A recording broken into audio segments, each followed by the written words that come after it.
great honor and privilege to be here to be able to share some Vinaya teachings with you. And the reason why it is, I feel it is a great honor is because I think the Vinaya of the Bhikkhuni Sangha is one of the great pillars of Buddhism, of course, and it's going to be one of the things that will sustain Buddhism into the future. I think this is a very important historical development that you're seeing now, and we're seeing over the past 2 decades with the re-establishment of the Bhikkhuni Sangha in the Theravada tradition. I think it's a very, very positive thing, and I want to be part of that historical development so I can make some good merit, being part of that. That is my idea with this. One of the things I want to start off with is just to talk a little bit about how the Suttas and the Vinaya, how it looks upon the Bhikkhuni Sangha, kind of the idea of the Bhikkhuni Sangha from a Sutta point of view. Very often when you hear about the Bhikkhuni Sangha, what you hear about is the negative things. You hear about things like how how it says in the Vinaya, if when the Bhikkhunis get ordained, they will halve the life of the sasana, from 1,000 to 500 years. How it is like a red rust disease and all of these kind of things. These are the things that you often hear about. But I think it's very important to remember that in the Suttas, there is a very different way of looking at the Bhikkhuni Sangha and Bhikkhunis. And that is a way which, in a sense, honors and respects the Bhikkhunis and sees them as a very important and integral part of what the Buddhist teaching is all about. And I want to just have a very quick look at that, because I think it is very important to see that side of the Bhikkhuni Sangha. Remember, this is the word of the Buddha, So because it's the word of the Buddha, it's very powerful and very useful and very inspiring, gives rise to a lot of confidence and faith. And then contrast that with the negative sides, and then see what is more likely to be the word of the Buddha. So this is the very first thing I'm going to do. So let's just start with having a look at some of those passages straight away. So this is a very famous passage from the Mahaparinibbana Sutta in the Digha Nikaya, which I'm sure you know about. And this is where the Buddha is speaking to Mara. Very famous exchange between Mara and the Buddha. And this is what the Buddha is supposed to have said to Mara. Mara is called Evil One in English. Evil One, I will not take final Nibbana till I have Bhikkhus, Bhikkhunis, male followers, these are the Upasakas, female followers, Upasikas, who are competent, trained, confident, learned, experts on the Dhamma, trained according to the Dhamma, practicing correctly in conformity with the Dhamma, who will pass on what they have learned from their teacher, teach it, declare it, establish it, expound it, analyze it, make it clear, until they are able by means of the Dhamma to refute the teachings of others and teach the Dhamma with powerful effect. Now at present, the Blessed One has all these disciples, including Bhikkhuni disciples who are competent, etc. So this is what the Buddha is supposed to have said at the very beginning of this asana, before he started out, before he ordained anyone, that he wants to have Bhikkhunis with all of these remarkable qualities. Remember, this is at the very beginning of the sasana, probably before there were any Bhikkhunis, at the very start. And these are very powerful words, Bhikkhunis who are competent, trained, confident, learned, experts on the Dhamma. This is Dhammadhara, the carriers of the Dhamma into the future. These are very strong kind of an uplifting words about the Bhikkhuni Sangha and how the Buddha wanted the Bhikkhuni Sangha to be. And of course the purpose of this, as he says here, is because the Bhikkhuni Sangha, if it is confident, competent, learned and all of these kind of things, it will be able to bring it out into society, to teach it, to analyze it and to share it with the rest of society. And this is kind of the purpose. This is the purpose of being a monastic, and here the Buddha specifically saying the Bhikkhunis have this purpose, and a very beautiful thing to be said for that reason. Also very interesting here, it says that you should be able to refute the teachings of others. So you should, does that mean I should go out and argue with other people? No, it doesn't really mean we should argue with other people. but it means to have enough insight into these teachings that you can see what is the difference between the Buddhist teaching on the one hand and other teachings, non-Buddhist teachings on the other hand.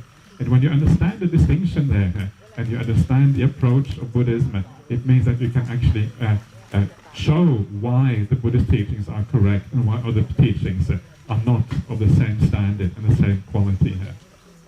So this is what he's saying there. So are you ready to refute the teachings of others? Yeah. Are you ready for that? Are you ready? It's good, isn't it? It's kind of very nice and it's very powerful, and I think it says something about the important place of the Bhikkhuni Sangha in Buddhism. So, and this is probably, remember one of the important points here is that this is probably before the Buddha ordained Mahapajapati Gautami, yeah? So before that. So before that he says, I want a Bhikkhuni Sangha who is very strong here. And that of course then compares with the events that happened around her ordination later on here.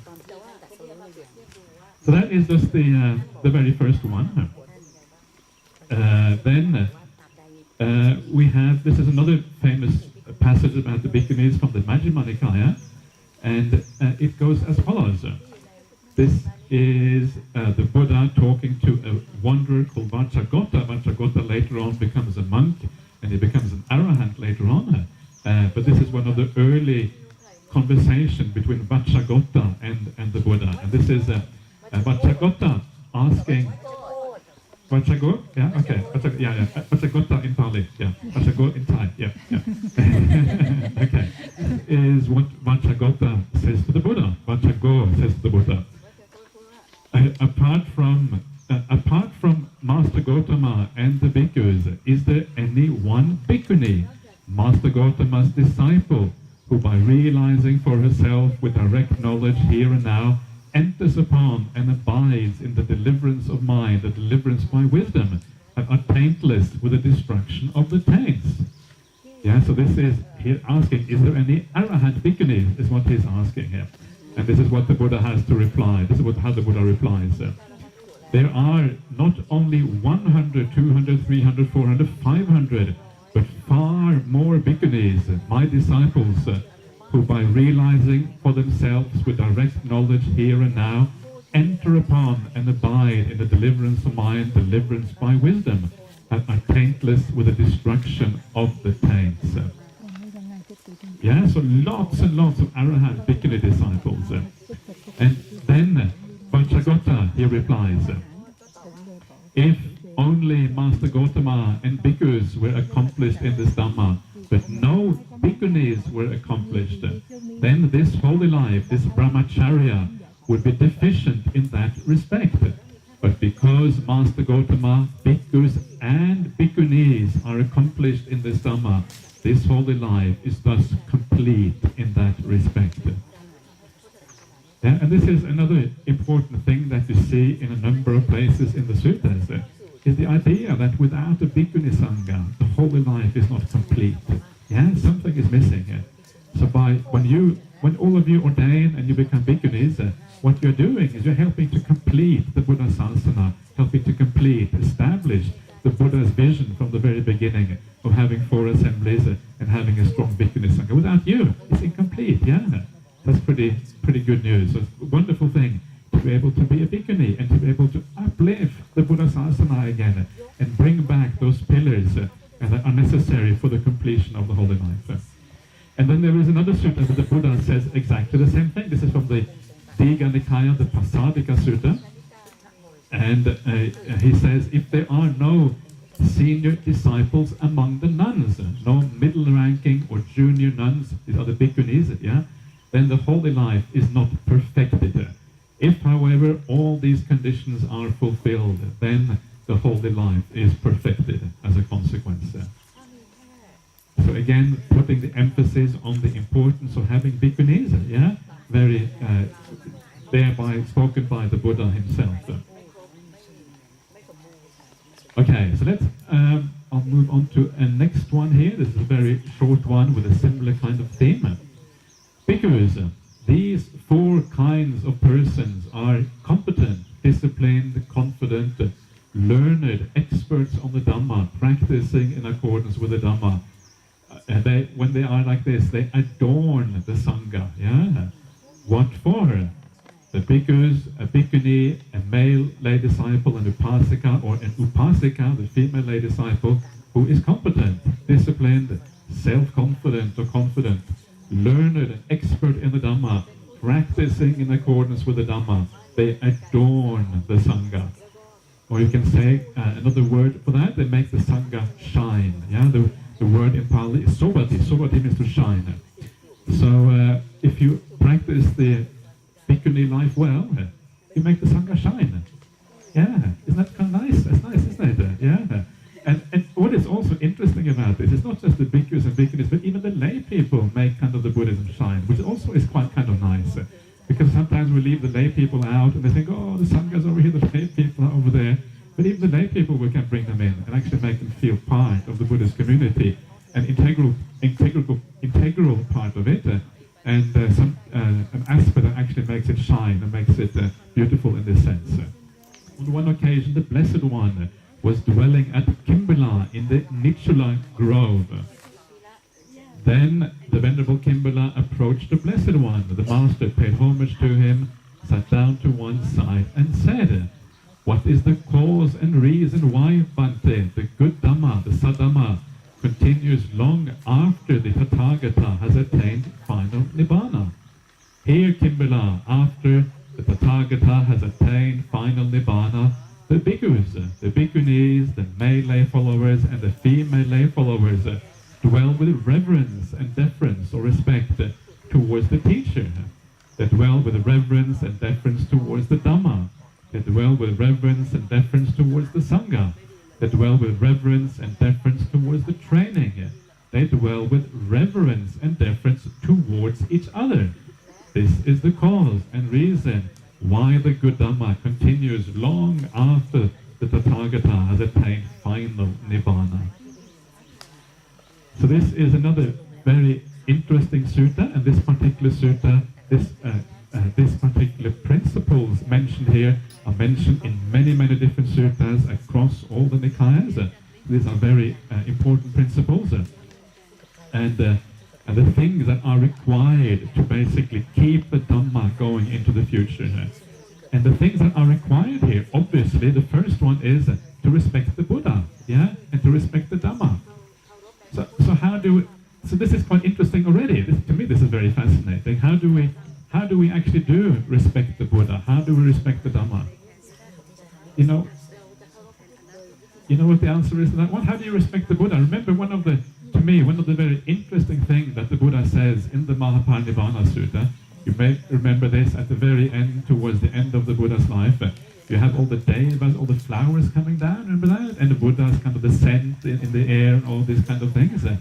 And then one of the monks says, or one of the lay people, I can't remember who says this, that, wow, the Buddha is being honored so much. And then the Buddha replies, this is not the way to honor the Buddha. If you really want to honor the Buddha, what you should do is practice the Dhamma. Yeah? That's how you honor the Buddha.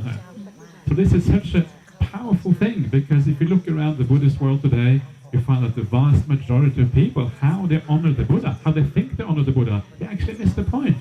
Because what they do, they go to the temples, they offer incense, they bow down to the Buddha, they pray to the Buddha, they do all kinds of things. But the one thing they don't do, keep the 5 precepts, no, that's asking too much, can't do that. But that's missing the point, yeah. That's not how you praise the Buddha, that's not how you honor the Buddha. You have lost really what it's all about. So very interesting thing right there. Now, the second thing which is interesting about this is it says you should honor the Dhamma. Yeah. And this is, I think, another very important point that I will come back to, hopefully many times. I'm going to say this again and again and again, because I like to repeat things again and again and again. It's the only way it sinks in. I know from my own experience, I need to hear things 100 times, yeah? 101 times. Okay, now I get it. And this is one of those things about repetition. You read the suttas are repeated all the time, yeah? So you hear the same thing again and again and again. Eventually, it kind of starts to sink in and make an impact on the mind. It's amazing how long it takes sometimes, because we have to often turn around and look at things in a different way. So what it means to honor the Dhamma here, the meaning of this is that the Dhamma, remember, is the teaching of the Buddha. Yeah. So keep that in mind. The Dhamma is the teaching of the Buddha. But the vast majority of things that people are listening today, the things they honor, are precisely not the teaching of the Buddha. They listen to this teacher, they listen to that teacher, they listen to the commentaries, they listen to all kinds of things that are not the word of the Buddha, and that is where they get their inspiration from. So if we want the Dhamma to last, or the Sasana to last for a long time into the future, one of the crucial things is actually to go back to the word of the Buddha. This is what he is saying here. It's so crucial, it's so essential. And this is one of the things that I take as my basis. We're going to talk about Vinaya here a lot, but one of the things that I take as my basis as far as Vinaya is concerned is to find out what is the Vinaya that the Buddha taught. Yeah, not just any Vinaya, but what is the core things that he was talking about. And once we do that, then we're kind of on the right track, honoring the Dhamma, honoring the Buddha, and then hopefully we will be helping to establish the Sasana for a long time into the future. Okay. Then we have the dwell with reverence and deference towards the training. Yeah, training is the sikka. Sikka is the standard word for the training. It means the whole gradual training, all that we are doing. And then the last one here is that you dwell with deference and reference towards each other. Yeah, so that's nice. Yeah, now we have a Bhikkhuni Sangha again. We should remember that, to have kind of that respect for each other. The Bhikkhus for the Bhikkhunis, the Bhikkhunis for the Bhikkhus. And of course, also, what is fascinating again here is also because the lay people are also involved. The monastics have respect and reverence for the lay people, and the lay people for the monastics. And that is when we uphold the Sasana for the long term into the future. So very beautiful again, the idea of mutual respect for each other. And I think very powerful to remember that. And one of the things that occurs to me when I see the Bhikkhuni Sangha in Thailand now, I heard somebody telling me today, I can't remember who anymore now, I lose track, I've met so many new people, but told that there's over 200 Bhikkhunis now in Thailand. Yeah, over 200. Wow, that's a lot. Yeah, yeah, about. Yeah, and that started. It only started for Venerable Dhammananda was the first one, and he started. How long ago is it now? 14 years ago. 15 years. 17 years ago. Okay, 17 years ago. Okay, so it's a very short time. Yeah, going from 1 to 200 or something in 17 years is quite amazing. Yeah. And you see the same thing in Sri Lanka, even stronger. In Sri Lanka, you have several thousand Bhikkhunis, I believe, yeah? So very large. Even in Australia, we have a few Bhikkhunis, maybe about 20, 30 Bhikkhunis in Australia as well. So, and in Vietnam, of course, we have Bhikkhunis, yeah? So we have everywhere it is growing. And I think one of the important points to me is that, as far as I can see, there is no turning back. You can't turn back now. The Bhikkhuni Sangha is already re-established. It's there. It's going to happen now. So now is really the time to support the Bhikkhuni Sangha and to make sure that it becomes strong again for the future. In other words, now is the time for us to live with mutual respect for each other. And this is one of the reasons why I'm actually very honored and very glad to be here, to be able to share some of the Vinaya with you and other things as well as we do this. So that is the mutual deference and reverence. Now, I just want to mention in passing, because to me this is also very important. This is the point number 5 here. Yeah, after the sikka comes the mutual deference and reverence. Sometimes instead of mutual deference and reverence, what you have there instead is samadhi instead. Yeah, and it's one of those, I think, very interesting points from a doctrinal Buddhist point of view. That samadhi is one of those things that has to be honored in Buddhism. One of the highest things for us to keep the long-lasting benefits of Buddhism into the future. It doesn't say vipassana, it doesn't say sattva, it says samadhi, yeah? Which is actually very, very fascinating in this particular context.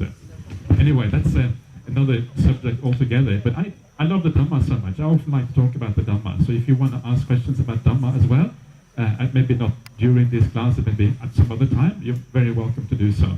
Because for me, the Dhamma is number 1. Vinaya interesting, but Dhamma number 1. Here is another little sutta. Yeah, this is from the Samyutta Nikaya. This is from the, which sutta is this? The 8th Samyutta. Which one is that? Not sure. Anyway, it doesn't matter. I think it's a Bhikkhu Samyutta, or maybe not. Anyway, This is how it goes. This little verse. Indeed, for the good of many, the sage attained. The sage is the Buddha. Yeah, the Buddha attained awakening for the bhikkhus and the bhikkhunis who have reached and seen the fixed course. So, again here, it says here that the Buddha attained awakening for the monks and the nuns, yeah, for the bhikkhus and the bhikkhunis. So not only for some people, for everyone, he attained awakening. And it says specifically here, it says that who have reached and seen the fixed course. How many knows what the fixed course means? If you know, I'm very impressed actually, because it's very hard to know. So this is called in Pali the Sammata Niyama. Sammata Niyama means a fixed course. It means that you become an Aryan. Yeah? This sutta is about the Buddha saying that he attained the awakening for both the bhikkhus and the bhikkhunis. That's what he's saying here. And he's saying that for those who have attained the fixed course of rightness, that means the noble ones, the Aryans. And that reminds us what really the purpose of the Buddhist teaching is about. It is about ultimately becoming a noble one, an Aryan. Yeah? Whether you are bhikkhu or bhikkhuni is exactly the same thing. That is the aspiration, and that is why the Buddha taught us the Dhamma. That is the whole purpose of being taught the Dhamma. So please aspire to the Aryan stages, and I think this kind of monastery is really well suited for that, because it's so beautiful, quiet, peaceful, has all the right qualities.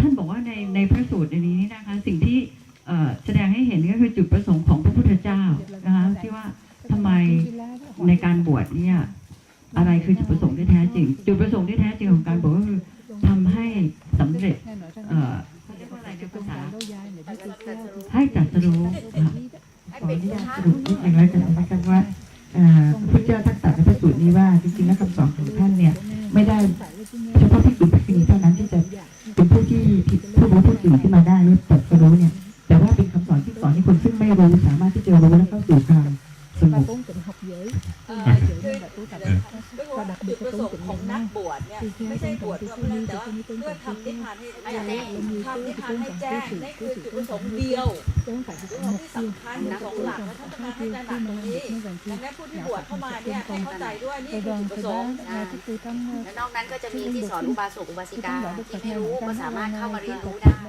So many translators. Okay.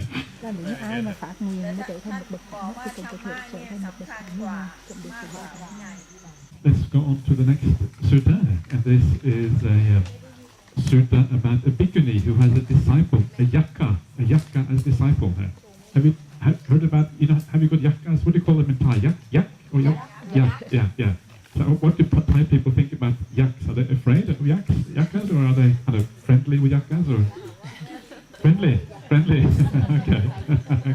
Sometimes people are afraid of yakkas, yeah? Yakkas were very scary. But this is interesting because this is about a bhikkhuni who has a yakka as a disciple, yeah? Have you heard about this one before? No. Oh, okay, very interesting then. Okay. อันนี้เป็นอีกพระสูตรหนึ่งซึ่งท่านจะเล่าถึงภิกษุณีรูปหนึ่งซึ่งมียักษ์เป็นสาวก Okay, so this is how it goes, yeah? On one occasion, the Blessed One was dwelling at Rajagaha in the bamboo grove, at the squirrel sanctuary. Now, on that occasion, the Bhikkhuni Sukha, surrounded by a large assembly, was teaching the Dhamma. Then a yakka who had full confidence in the Bhikkhuni Sukha, going from street to street, from square to square in Rajagaha, on that occasion recited these verses. ก็ไปฟังธรรมที่ภิกษุณีเจตวานะราชกฤษ Rajagaha, doesn't matter. Anyone is fine. Yeah. Rajagaha is in Magadha. Yeah. Rajagaha, Savatthi in Kosala. Yeah. Okay. It's actually interesting about whether it matters or not. This is a sidetrack. Am I allowed to sidetrack a little bit? Is that okay? Can I sidetrack? Because this is interesting from a historical point of view about the suttas. And this is in the if you go to some of the other traditions of Buddhism, the Mula Sarvastivada tradition, it says in there is this is I think a translation into Chinese, and it says that if you cannot remember where the sutta was spoken, you cannot remember, you say always say Savatthi. อันนี้ท่านบอกว่าท่านขออนุญาตนอกเรื่องนิดนึงเพราะว่าเป็นเรื่องที่ในนิกายหนึ่งที่มูลสวัสดิวาที่ก็จะเป็นของจีนที่บอกว่าเวลาที่เราพูดถึงพระสูตรเนี่ยเราต้องจำให้ได้ว่าอยู่ที่ไหนแต่ถ้าจำไม่ได้ก็เดาเลยว่าสาวัตถีเพราะส่วนใหญ่ท่านอยู่ที่สาวัตถี So it means sometimes you can't trust this thing. Yeah, that's what it means. Yeah, so uncertain. That's a good trick. Yeah. Okay. So this is what happens. Yeah, this is what this Yakka was saying. This Yakka was saying. What has happened to these people in Rajagaha? They sleep as if they've been drinking alcohol. Why don't they attend on Sukha, the Bhikkhuni Sukha, as she teaches the Dhamma, the freedom from death? ก็ยักษ์ตัวนี้ก็แปลกใจว่าทำไมชาวเมืองราชคฤห์เนี่ยถึงกินเหล้าเมาแล้วก็ไม่ไปฟังธรรมที่ท่านสุกะภิกษุณีสอนเพราะว่าจะทำให้พ้นทุกข์ But the wise, as it were, they drink it up, the Dhamma that is irresistible, the heavenly nutrition, as a traveler drink up the clouds. Sorry? So the idea here is that this Yakka is saying that you should go to listen to the Bhikkhuni Sukha, drink up the Dhamma, yeah? In the same way that the traveler drinks up the rain from the cloud. ซึ่งไม่ไปฟังธรรมกับท่านภิกษุณีสุกะเหมือนกับที่ทานเหล้าล่ะไปรับรสพระธรรมอย่างนั้น So it's just the okay. That is just the idea here, is just to kind of bring out the idea of there are not that many suttas about Bhikkhunis, yeah, not that many. This is one of those little things hidden in there somewhere that very few people have heard about. But it's a Bhikkhuni who actually teaching large assemblies, yeah, and then kind of the disciples going around trying to find more people, gathering together to listen to the Bhikkhuni teaching the Dhamma. อันนี้เป็นสิ่งที่ท่านบอกว่าหาได้ไม่ค่อยง่ายนักในการที่จะเห็นในพระสูตรที่กล่าวถึงพระภิกษุณีที่มีการสอนธรรมะอันนี้ก็เป็นพระสูตรหนึ่ง Okay, so so last little sutta. This is another one. This is another one from the Majjhima Nikaya, the middle-length sayings of the Buddha, and it goes as follows. Here a bhikkhuni hears thus: the bhikkhuni named so-and-so has died. The Blessed One has declared of her she was established in final knowledge. It means she was an arahant, and she has either seen that bhikkhuni for herself or heard it said of her that bhikkhuni had such virtue. Her state of samadhi was such, her wisdom was such, her attainments were such, and her vimutti, her deliverance of mind, were such. And recollecting that faith or confidence, recollecting the virtue, the learning, the generosity, and the wisdom, she directs her mind to such a state. In this way, a bhikkhuni has a comfortable abiding here. อันนี้ก็เป็นอีกพระสูตรหนึ่งที่กล่าวถึงภิกษุณีซึ่งได้ปฏิบัติตามคำสอนพระเจ้าซึ่งท่านก็สามารถที่จะฝึกสมาธิฝึกจนกระทั่งเกิดเรียกวิราคะนะครับไม่ค่อยแน่ใจแล้วก็มีวอชูภาษาไทยเขาว่าอะไรดีมีคุณพิเศษที่เป็นพระอรหันต์ที่เป็นพระอรหันต์ได้ Actually, the purpose of this sutta, which is kind of very nice, is that if you are a bhikkhuni, it is nice to have other bhikkhunis that you can take as your example. Yeah, you have other bhikkhunis who have practiced well, who have reached awakening, who are arahants, and because sometimes it is easier if you are a bhikkhuni to relate to another bhikkhuni than to relate to a bhikkhu. So there's the power of example in Buddhism. You may remember that there is also a very nice sutta in the Anguttara Nikaya that says that let me conclude. Okay. นี่เป็นเป้าหมายเป็นวัตถุประสงค์ของพระสูตรนี้คือว่าเราสามารถมองได้ว่าถ้าเราเป็นภิกษุณีเนี่ยเราสามารถที่มีภิกษุณีซึ่งเป็นอรหันต์เนี่ยสอนเรา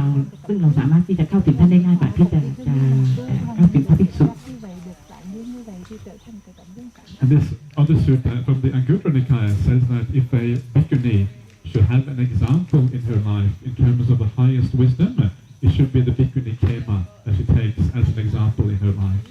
And if she wants an example for somebody with psychic powers, it should be the Bhikkhuni Uppalavanna. Yeah? So it shows the Buddha showing the importance of having someone you can look up to who is the same gender as you. It's more difficult if it is the opposite gender. And this is one of the reasons, again, why I think the Bhikkhuni Sangha is so important in the world, because it's easier for women to relate to the Bhikkhuni Sangha than it is to relate to the Bhikkhu Sangha. เพราะฉะนั้นจึงเป็นเหตุที่ว่าเราก็สามารถที่จะหาภิกษุณีซึ่งเป็นต้นแบบให้กับเราได้เช่นท่านพระนางเขมาหรือพระอุบลนางเทวีเนื่องจากว่าเราสามารถที่จะเข้าหาท่านได้ง่ายกว่าภิกษุและท่านอาจารย์ภูบาลีจึงมีความเห็นว่าภิกษุณีสังฆะจึงมีความสำคัญมาก Okay, so then the question for me always arises when we know all of these things that I've been talking about now, talking about the bhikkhus, the bhikkhunis rather, are necessary for the fulfillment of the Sangha. They are necessary to teach, they are necessary, the Buddha says, even just after his awakening, that the bhikkhunis are necessary for the Sangha to be, or the sasana to be complete. That raises the question, what then about all these other passages which we find in the Vinaya, which talks about the, when Mahapajapati Gautami, when she gets ordained, it talks about all the problems that arise as a consequence of that. How do we reconcile this? อันนี้ก็คือว่าท่านได้กล่าวถึงว่าทำไมจึงมีความสำคัญที่จะต้องมีทั้งพุทธบริษัทสี่เพราะว่าการที่แต่ละบริษัทก็จะมีบทบาทหน้าที่ในการที่จะรักษาพุทธศาสนา Very good. So how do we reconcile this? On the one hand, the Buddha seems to be saying that the bhikkhunis are so important and so necessary. On the other hand, it's almost like he's blaming the bhikkhunis. Yeah. So how is it possible that he can be saying both of these things at the same time? อันนี้ก็คือว่าแบบที่หลวงพี่วิชัยบอกว่าเป็นไปได้ยังไงว่าในพระสูตรบางส่วนก็พูดในแง่ลบบางส่วนก็พูดในแง่ที่เป็นบวกกับภิกษุณีเพราะฉะนั้นเป็นสิ่งที่เราจะต้องศึกษา And I think that the answer is that those suttas where the Buddha praises the bhikkhunis and says how important they are, to me they are more likely to be the real Buddha and reliable recollection of what the Buddha actually taught.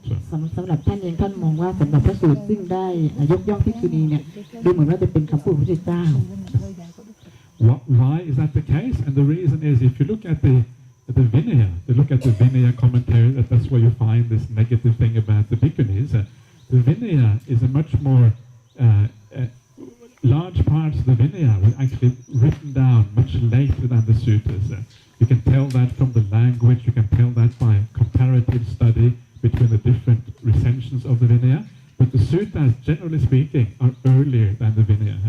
เหตุผลที่ท่านเชื่ออย่างนั้นเพราะว่าสำหรับพระวินัยแล้วเนี่ยจะมีบางส่วนที่มาเขียนขึ้นในภายหลังจากพระสูตร So because of that, what we need to do, we need to give preference to the suttas. The suttas comes first, and these Vinaya issues, they have a secondary importance. เพราะฉะนั้นเราก็ควรที่จะอ้างอิงถึงพระสูตรก่อนแล้วก็พระวินัยเป็นลำดับต่อไป Venerable, yes. Do you also mean that, according to the commentary, most of the saying about the Bhikkhunis are not that good? According to the commentary, according to my commentary. No.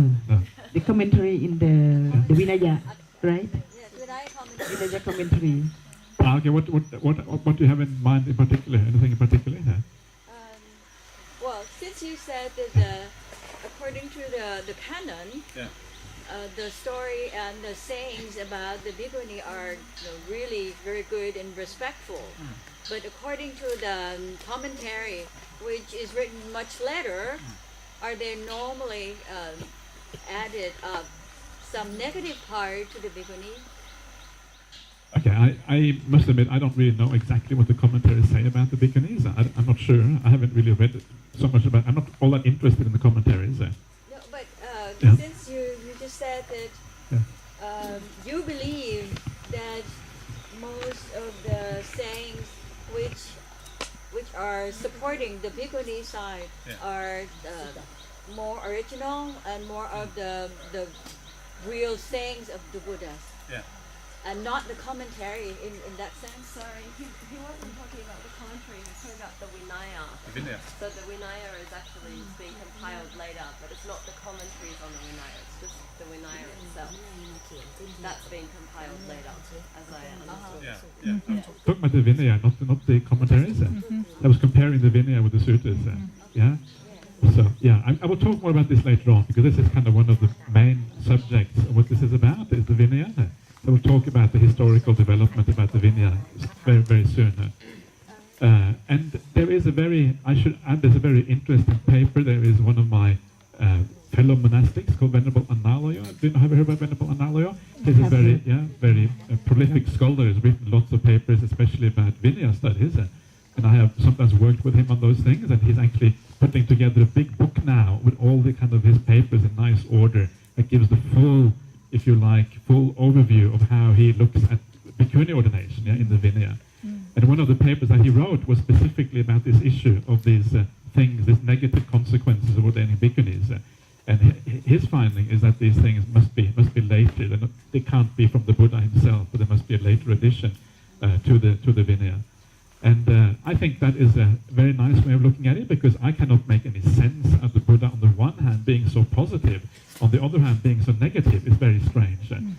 And sorry, please.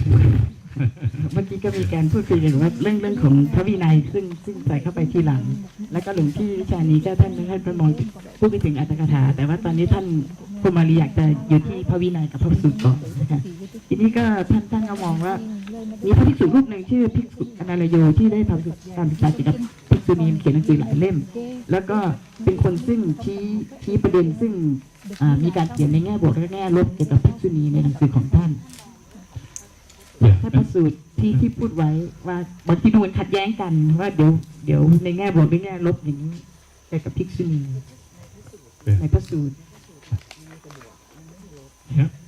แต่ในวินัยจะมีลบ Okay, very good. Okay, good.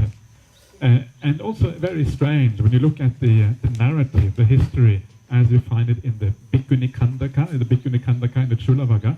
You find the history of the start, the formation of the Bhikkhuni order. Then Mahapajapati, she goes to the Buddha and she says, can you please, women, please ordain in the Buddha Sasana. And then initially the Buddha is supposed to be reluctant. Eventually he says yes. Yeah, he says yes. Okay, women can ordain also in the Buddha Sasana. And then as soon as he has said that, he then comes up with these similes of how negative it's going to be. And to me, again, it seems like a contradiction. First of all, you allow, and then the first thing you say afterwards is how bad it's going to be. Surely the Buddha, if he allows women to go forth, it's because it is a positive thing. He doesn't, these negative things don't fit the message that he gives when he's allowing women to go forth as Bhikkhunis. คือโดยเฉพาะในภิกขุณีขันธกะจุลวรรคเนี่ยจะเห็นว่าในตอนแรกพระพุทธเจ้าเนี่ยไม่อนุญาตให้พระนางหัสสบดีบวชแต่ในภายหลังนี้ท่านก็ได้ให้อนุญาตให้บวชแสดงว่าท่านมองการบวชภิกษุณีเป็นในแง่บวก Okay.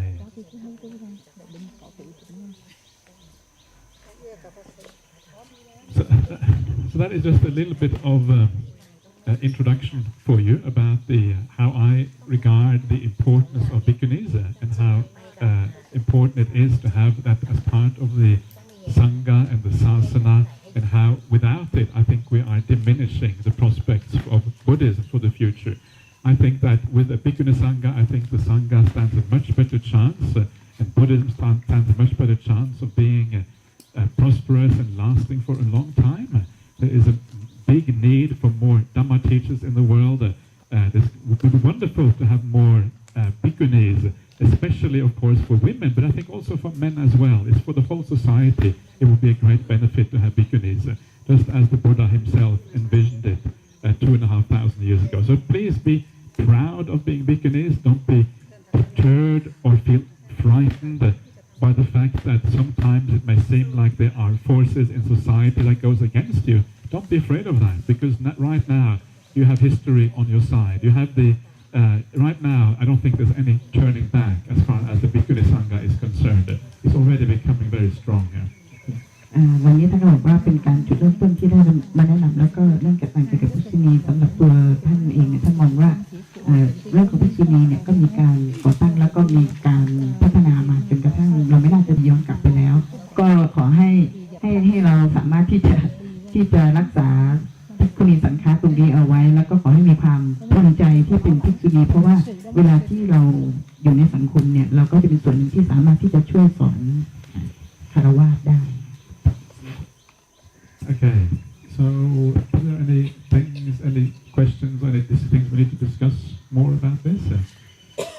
ถึงตรงนี้มีคำถามหรือมีประเด็นที่อยากจะอภิปรายกันหรือไม่คะ Yeah, Venerable. Is the Khandhaka later compiled?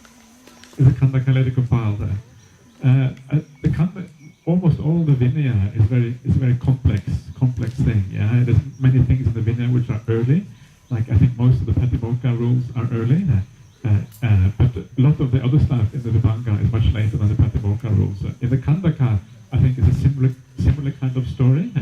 If you look at the various different recensions of the Vinaya in the various different schools, there are many things that are in common, like ordination ceremony is in common, the Posada ceremony is in common, Pavarna ceremony is in common, the idea of Bassa, the Katina, all of these things are parts that exist in all the various recensions, but all the details are often very different. So the core aspects are there, but the details are often quite different. So it's a document that has evolved over a long period of time, starting with core elements and then maybe over 2 or 3 centuries evolving into what we have now as the Vinaya. ประเด็นของหลวงพี่วิชานี้ก็คือว่าภิกขุณีขันธกะเนี่ยมารวบรวมทีหลังหรือเปล่าท่านก็บอกว่าจริงๆแล้วเนี่ยปฏิโมกข์เป็นที่เก่าแก่สุดแล้วก็ส่วนนี้ก็มารวบรวมทีหลังอาจจะเป็นความคิดเห็นที่ใส่เข้าไปในหลายๆประเด็น So Venerable, about the Attagaru Dhamma. Yeah. So some say that it is not the real saying of the Buddha. So what is your opinion about the about the Gaudamas? Okay, yeah. It's a good question. Are they the real sayings of the Buddha or not? It's very hard to pin down because the Gaudamas are found in all the various schools. They're found across the board. So even if they are not the word of the Buddha, they would have been fairly soon after the Buddha. They're fairly close because of the being across all the different schools. But there is some degree of variation in the Gaudamas. They vary at least a little bit between the different schools. For example, in the one of the Gaudamas is that Bhikkhuni should seek ordination. She should be ordained by both the Bhikkhuni Sangha and the Bhikkhu Sangha, or a Sikkamana should be ordained by both. But in some of the schools, it's only the Bhikkhu Sangha are supposed to ordain the Sikkamana, according to the Gaudamas. So there is some variation in the Gaudamas depending on which school you follow. So I think it is very hard to pin down. But I must admit, I think that a good case can be made that they are not original. I think a good case can be made for that, and many people have done that. But I think for me, there is another point which is much more important. Before I get onto that, I will allow Venerable to translate. Otherwise, สำหรับประเด็นของท่านเดียวครับก็คือว่าคฤหัสถ์ธรรมะเนี่ยมาแต่แรกหรือมาทีหลังคฤหัสถ์ธรรม8เนี่ยทีนี้ท่านก็บอกว่าจริงๆแล้วคฤหัสถ์ธรรม8เนี่ยมันจะมีความหลากหลายไปในแต่ละนิกายก็จะไม่ค่อยเหมือนกันเพราะฉะนั้นเช่นกรณีที่ว่าบวชได้สูง2 ฝ่ายบางนิกายก็บอกต้องบวชได้สูง2 ฝ่ายสมเด็จได้สูง2 ฝ่ายแต่บางนิกายก็บอกว่าสมเด็จโดยภิกษุสงฆ์ฝ่ายเดียวฉะนั้นเป็นเรื่องที่ค่อนข้างจะคลุมเครือมากในเรื่องของคฤหัสถ์ธรรม